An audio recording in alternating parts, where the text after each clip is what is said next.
Welcome into CFG Bank Arena, everybody. Great to have you. Some late night hoops in Baltimore. Andrew Chapman alongside Marcus Thornton. Glad you're staying up late with us, Marcus. It has been a long day of basketball that started for the men and the women at 10 a.m. this morning. It's been a marathon. What's it like for these two teams getting ready to tip off at about 11 o'clock Eastern, who have been anticipating their chance to play today in a big game? Definitely has a feel for a rim. Here goes Xavier Matthews there with the speed. The stop, elevation. The pop, and the hit for Tubbs Matthews. Yeah, he's activated here early. Richardson likes that spot, gives it back to a wide open Butler for three. It is, extra pass there, Richardson. Roberts lost the handle. Up ahead of the pack, here's Butler. Thomas sprints back, rising up and flushing down. Reggie Rayner there with the flush. Unselfish play. A little back and forth on the right side. Cross-court find and a rejection on the three. Richardson got a hand on it. Butler goes all the way and finishes high off the glass. Excellent finish by Butler. Again, getting out in transition. Thomas with the handles. Crosses over. Butler catches up. Corner find. The three on the way. It is true. Nothing but nylon for Corey Rutherford. Thomas feeds the post. Roberts with a head fake and a score. Yeah, they're going to try to get it in the interior this half. Shaw 5 of 10 in the second half as Barnes starts the drive, hangs in the air and hits. Here it goes again. Hughes, who's been a game changer tonight. Lob up top and an alley-oop jam. Guess who? Reggie Rayner yet again. Excellent find there by Trey Richardson. Thought about the long ball. Gets it back on the handoff, kicks it over to Eads Jr. He floats it up, little too strong, skying high for the board. Rayner sticks it back for two. Clock dwindles down to 5 as Eads Jr. has to go. Tries to pull it back, gets the shot off, and buries it. Big time three from Eads Jr. Man, that's big time, Eads Jr. 3-point deficit for Elizabeth City going into the break. 3-point lead here. Richardson, splash! He's waited all game to have another look open, that open.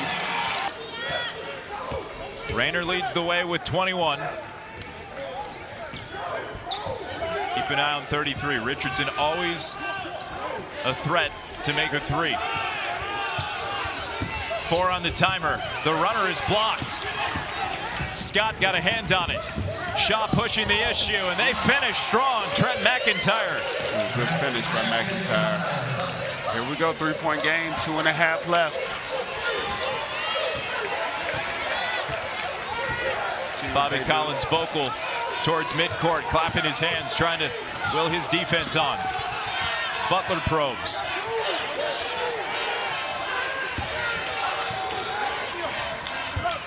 Gets it right back. Eads Jr. working into traffic, gets it back up top. Timer down to 5. Eads with another prayer. Can't connect. Butler picks it away. Never giving up on the play. Eric Butler earns his Vikings an extra possession. Limited turnovers for both sides, 13 per team. Tubbs Matthews on the go. Can't get that one to go. McIntyre keeps his balance, rises up, can't finish. Last touch by Sego, out of bounds. Viking basketball with 1:36. You know, they wish they'd had that possession back at the even exchange. Got a good shot at 4 feet, just couldn't finish. KJ West returns. So changing of point guards. West is out. West is in, pardon me. Thomas is out.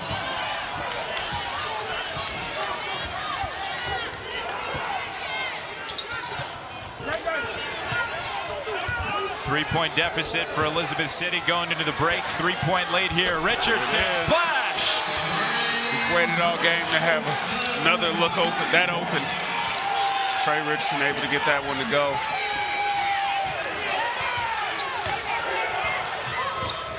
Big possession here for Shaw. Huge. Of course. And they know it. Bobby Collins wants to talk it over. Yes, he does. Trey Richardson, he's been hanging in the shadows for most of the night, but always a threat to connect from downtown. Yeah, he was frustrated earlier. Yeah, he was. Waiting and waiting. Just hadn't been able to get clean looks. And a lot of that is a credit to Shaw.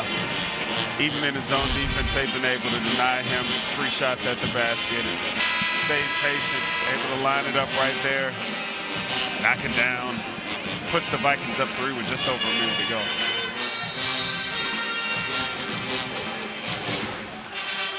Just incredible efficiency in this second half for Elizabeth City State. They have shot 59%.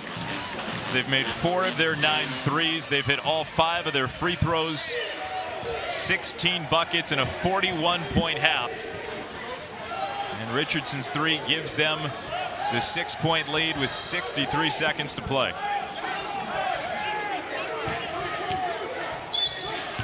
Richardson still has the smile on his face after the big bucket. McIntyre with it as we move under 60 in Baltimore. And he gets the block. Oh, saved for a moment. Back into Shaw hands. Hoop plus the harm. A foul that will send Dravion Scott to the line for the 3-point chance. For ECSU, it's just not a heads-up play. Michael Eads, who's been a fantastic down the stretch, chose to save a ball under his own basket, and the tale is old at the time that always leads for trouble. Puts it right in the chest of a Shaw player. Scott almost towed that baseline, if you saw that, with his right foot. Play continued, and he converts the free throw for the 3-point play. Murphy's Law, one bad thing leads to another. Yep. What can go wrong will go wrong. Now we're back, 3-point game in a familiar spot. The press is on. Vikings break through it. Butler tied up with the logo. He lost it. A whistle stops the play. It came after Butler lost the ball. Oh, man. And Butler slapping the floor indicates it's on him. Just don't understand how that's a foul. It's been loose ball foul after loose ball foul here tonight.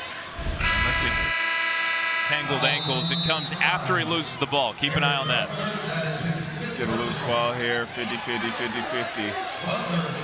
So, I mean, his momentum is obviously bringing him into the leg. If anything, it ruined opportunity for Shaw to go ahead and get an easy 2-point shot, but maybe I spoke too soon. He did get on the leg of Denari Garrett. Oh, yeah, wow. Garrett is clearly injured. Didn't notice that Garrett was hobbled. So we're keeping our eyes on Butler and looking back at that play, but Garrett, valuable senior, off of the bench for Shaw. Big part of their team. Hate to see that in an intense game like this one. Is that it's the 4th on Butler. So it is double bonus, in fact. And we saw it here. Ball gets loose, dives forward, and there it is. It's a piece of the right ankle there for Garrett. With that said, Dravion Scott, chance to bring the lead to 1. Now Scott gets to shoot the free throws for the injured Rutherford, or pardon me, Garrett. Garrett, an 85% free throw shooter, though. He's the guy that you really wanted at the line in a spot like this. So Scott converts the first.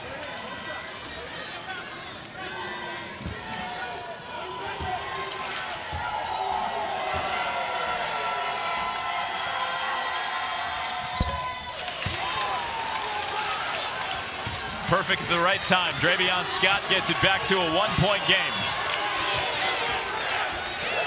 Gardner working against McIntyre, locking eyes. Patient as he takes it down to 15, keeps it the whole way, gets the bounce. And Chris Gardner there, just a special play. So get a timeout, 19.7 seconds left. They'll get something drawn out. And man, what a clutch play there by Chris Gardner. Again, called into action here in the second half, and he's delivered. Never left his hands. Chris Gardner keeps it the entire way, and they're trying to get to the quarterfinals. One possession, very well decided all tonight. The Lincoln Lions of Lincoln, Pennsylvania await them in the quarters. The other 7 teams are set. Fayetteville State, the other 1 seed in the tournament, go up against the Bowie Bulldogs, who had a thriller of their own just before this. We have had so many close games in the first 2 days, Marcus. This has been a tightly contested tournament. That's how it goes in tournament time. The gravity of playing for your potential livelihood in the season. So all of a sudden it makes things get closer, even late. Got an 8-point game, a 9-point game. Those leads almost never last. It doesn't matter if there's a minute left, 30 seconds.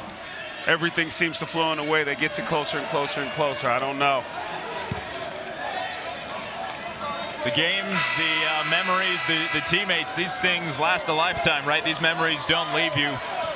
These types of games, they'll stick with you, and you just hope to be on the right side of it at the end of the day. That's right. That's right. Hope to be on the right side. Again, you just try to take it one play at a time, one moment at a time. And here we go, 19.7. Who's going to come out on top?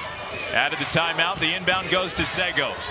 3-point game, he'll try for the 2, misses the scoop. McIntyre gets it back, it's batted around, Viking basketball. There's the foul. Surprised they went for 2 there. Not at all. They had enough time. Yeah, they had enough time to play the foul game. They're already in the bonus. You don't have to worry about extra fouls. Just couldn't get the finish in their tights. Got to the player they wanted to get to in the position they wanted to get him, but just couldn't get the finish. Couldn't get the tip back either. For Sego, it is his 4th. For Tub Matthews, a chance to put this game on ice. Yeah, this is a 1-and-1.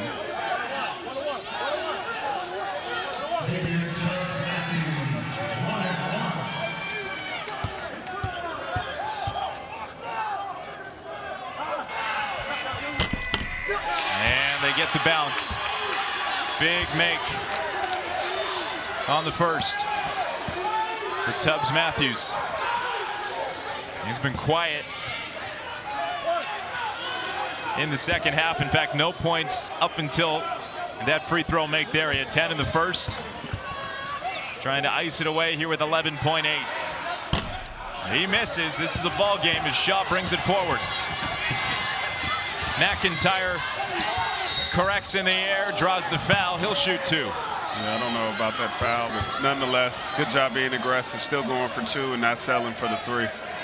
That'll be 5 there on Tubbs Matthews. He'd been in foul trouble most of the night. He had 3 in the first half.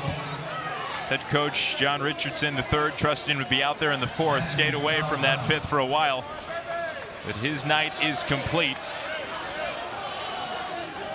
And coming into this game for Elizabeth City State is a guy who was briefly on the floor for just seconds in the first half. This is Joseph Thompson, the sophomore guard from Greenville, North Carolina. McIntyre, a 73% shooter on the season at the stripe. Gets the first.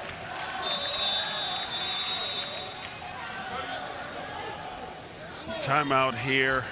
Coach John Richardson will want to have a talk. They'll know they'll have to, at a minimum, secure this rebound. Possibly put the ball in from a dead ball situation. Go ahead and review it all with his team and make sure that they have everything in order. This will be a key rebound or inbound play. And right before the timeout was taken, you saw Shaw get ready to bring in a couple of bigs. On the defensive end, Jamari Roberts was walking towards the scorer's table. And they also got Jermaine Vereen, the junior who hasn't been on the floor yet, up. He's a 6'9" forward. They're trying to put some length out there on the floor. It's going to come down to that. You're down 3, 6 seconds only, but so many options to go ahead and close this gap. Some of which potentially, again, trying to go ahead and get this rebound, get a kick out. We've seen crazier things happen. This would be a huge moment in a tough season for Elizabeth City State if they can grab a tournament win. If you weren't with us earlier, we detailed how head coach John Richardson III took over this program mid-season when this group was 4-11. ECSU alum from 1995, so he's a Viking through and through. It means a lot to him and his group to be coaching this program. Where his father went to school, he had aunts as well that went to ECSU. A group that's been continuing to try and build chemistry throughout the year. Here they are, 5.7 away from an opening round victory. McIntyre to shoot his 2nd free throw. Roberts is out on the floor, his size in case the miss happens. It looks like McIntyre was trying to miss it, but he banked it in. Yeah, good job. Oh, lob up the floor. Rayner gets, no, he can't get the jam. And a late whistle just came in, a foul with 2.3. I have no bigger pet peeve in basketball than referees who wait to see if the shot went in. Yeah. Before calling the foul. It's a foul or it's not a foul. You can't wait to play. Yeah, it's a foul. I mean, this hit every part of the rim, Marcus. It swirls around, off the back, off the front. And then as it came down, yeah, that's when the whistle was sounded. Yeah, I mean, and you might as well let it go. I mean, not even because of the result or where we are in the game. Just quite simply, you didn't call it when the contact was made. And I'm not sure what's being reviewed here. They're trying to take a peek at offensive basket interference, but I don't think that can be the case for Rayner in a play where he was fouled. Not sure what they were viewing. Could be time. Did the clock stop right when the whistle sounded? Yeah, very good point. Good hustle, by the way, goes without saying. Dravion Scott getting back into the play, just trying to make something happen. So I see they're going to go for time here. Maybe stop the clock at 4 seconds. That probably would have been caught if the referee called the foul as it occurred and not waited to see if the ball went in or not. I'm just shocked the dunk did not go. I mean, it was swirling around the inside of the rim. And you can see the reaction there from Corey Rutherford as well. It looks like with the game clock at 2.3, it's right around where they want it.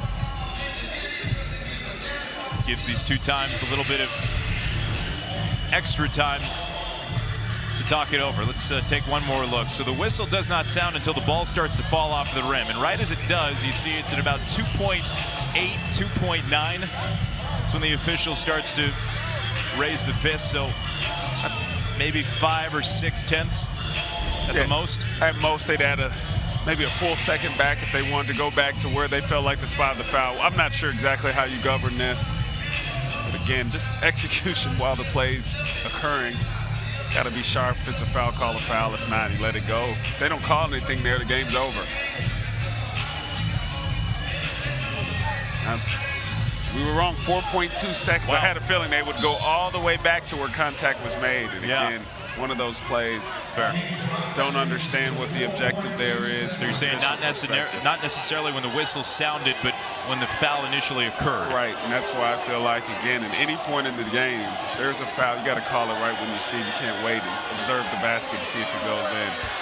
And James Richardson is not thrilled with how much time they've put on. He's talking to the official about what they saw as Rayner gets ready to shoot with 4.2. And a big make on the front end. Yeah, he's locked in. No hesitation there. Elizabeth City State has hit their clutch free throws, 7 of 8 from the line, after they went 0 for 3 from that spot in the first half. Rayner with the miss. 3-point game as it's brought forward by McIntyre. A heave at the horn. Won't go. And the Vikings survive to see another day. They're on to the quarterfinals.